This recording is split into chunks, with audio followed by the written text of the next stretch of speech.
The relationships, I think, is the how that you do stuff.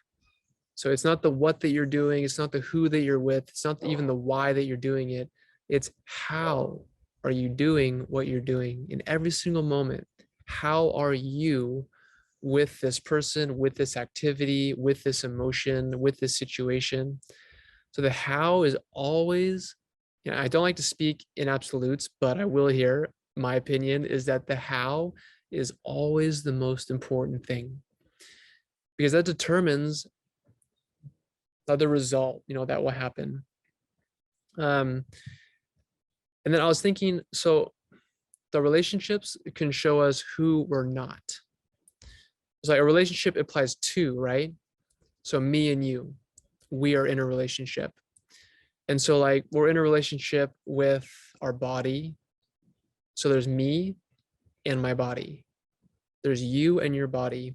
There's you and your emotions. There's you and your thoughts. So, if there's you and then your thoughts, well, then who are you?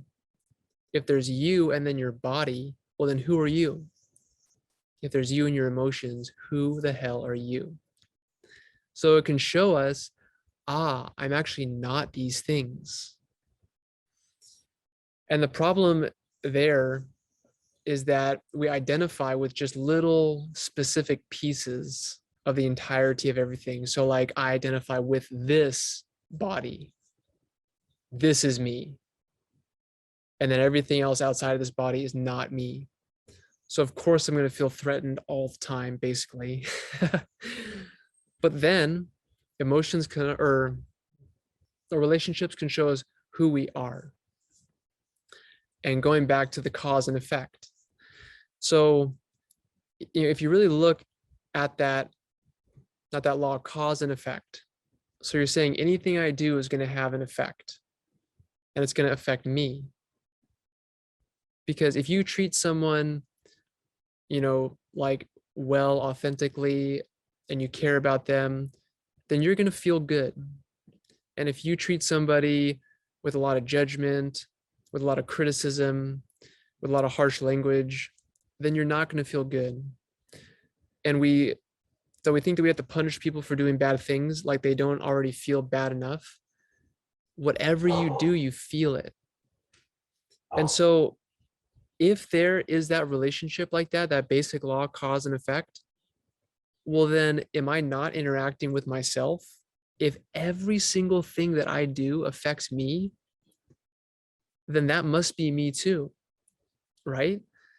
So then if we expand who we think we are, and we expand our perception of our thoughts, feelings, and actions and words, then it's like, well, maybe I am actually everything. And now I'm not identifying with just a little piece. I'm identifying with everything. And of course, like, that's like, more of like the end of the road in terms of suffering, if we can see like everyone else as part of ourselves. But it's an interesting, like, way, and we say that the world is a mirror. And so if you just think about that literally, what do you see in a mirror? You see you. And then what does the mirror do if you smile? It smiles back at you. What does the mirror do if you shake your fist in it? It immediately shakes its fist back at you. So that's the most basic relationship that there is, cause and effect. And it's not here to punish us. It's actually here to teach us who we actually truly are. And that it's not worth that to give anything that we don't want.